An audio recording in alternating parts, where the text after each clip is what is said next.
দর্শক, সয়াবিন তেল সহ নিত্যপণ্যের বাজার পরিস্থিতির খবর জানবো ঠাকুরগাঁও এবং সাতক্ষীরা থেকে যুক্ত হচ্ছেন আমাদের সহকর্মীরা। শুরুতেই চলে যাব ঠাকুরগাঁও থেকে ফাতেমা চোগরা আপনার কাছে। ফাতেমা। হ্যাঁ সারিকা, আজ রমজান যেহেতু শেষ পর্যায়ে চলে এসেছে, তো এখন কিন্তু বাজারে কিছুটা স্বস্তি বিরাজ করছে।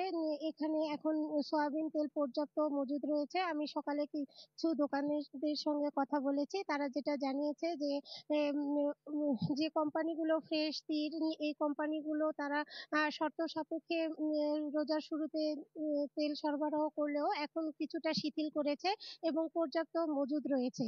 এবং সয়াবিন তেলের দাম আমি যদি জানাই, তো প্রতি লিটার সয়াবিন তেল বিক্রি করা হচ্ছে 175 থেকে 80 টাকা, এবং চিনি বিক্রি করা হচ্ছে সাদা চিনি 115 টাকা, লাল চিনি 135 টাকা করে, মানে প্রতিটি পণ্যে কিন্তু 5 টাকা করে দাম কমেছে।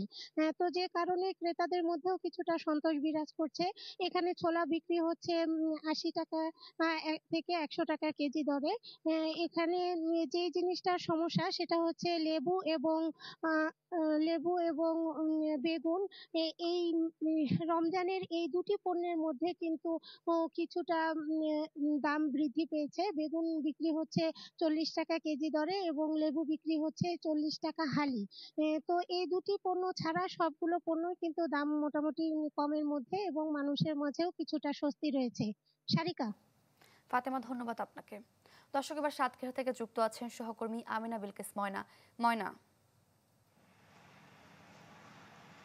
সারিকা, আপনি যেমনটি বলছিলেন, আসলে আমি দাঁড়িয়ে আছি সুলতানপুর বড় বাজার। এখানে যে সয়াবিন তেলের সংকট দেখা দিয়েছিল প্রায় 1 মাস ধরে, সেটি কিন্তু এখন আর সেভাবে নেই।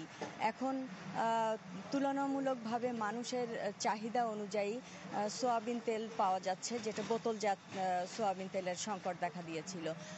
আমি একটু বলতে চাই যে আসলে রমজানের যে পণ্যগুলো সাধারণত প্রয়োজন হয় সেগুলোর দাম একটু জানাতে চাই। ছোলা 95 টাকা, চিনি 116 টাকা, সাদা চিনি, পেঁয়াজ 35 টাকা, রসুন 80 টাকা, আদা 100 টাকা, বেসন 65 টাকা, তেল সয়াবিন তেল 176 থেকে 80 টাকার মধ্যে বিক্রি হচ্ছে।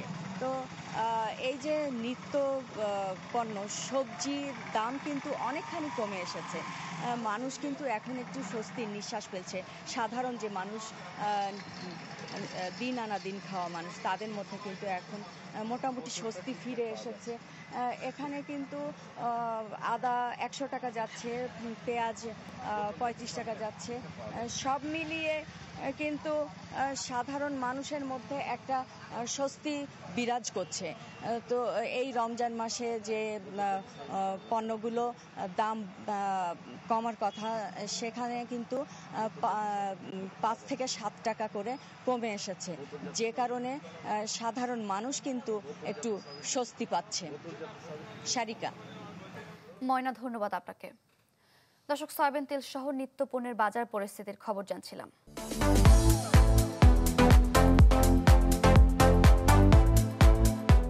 মাছ বাজারের খবর জানবো। বরগুনা থেকে যুক্ত হচ্ছেন সহকর্মী আবু জাফর সালে।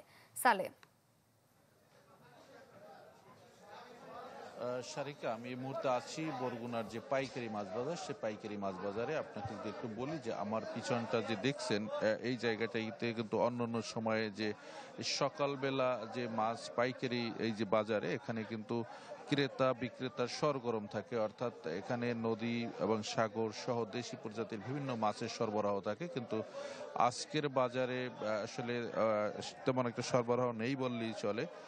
নদী সাগরের মাছের সরবরাহ অনেকটাই কম, যার কারণে দামও কিন্তু ক্রেতার নাগালের বাইরে। এবং যেটি রয়েছে শুধু চাষের যে পাঙ্গাস তেলাপিয়ার উপরেই নির্ভর করতে হচ্ছে ক্রেতাদের, এমনটি আসলে অবস্থা।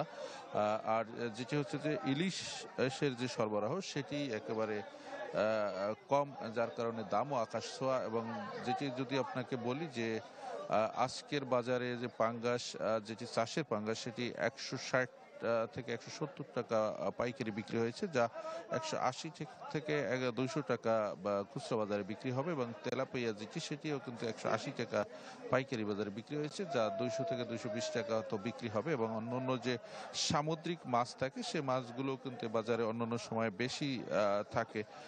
সে মাছগুলোও কিন্তু আজকের বাজারে আসলে তেমন একটি নেই, যেটি হচ্ছে যে তপসী পোয়া যে বিষয়গুলো থাকে, অন্যান্য যে মাছ থাকে সেগুলো অনেকটাই কম।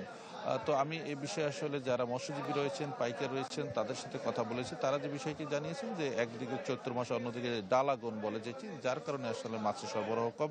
হয়তো যৌবাগুন আসলে কিছুটা সরবরাহ বাড়তে পারে, দামও কিছুটা কমতে পারে। এই ছিল বরগুনা থেকে সর্বশেষ সারিকা। আবু জাফর সালেহ, আপনাকে অসংখ্য ধন্যবাদ। দর্শক, বরগুনা থেকে মাছের বাজারের খবর জানছিলাম।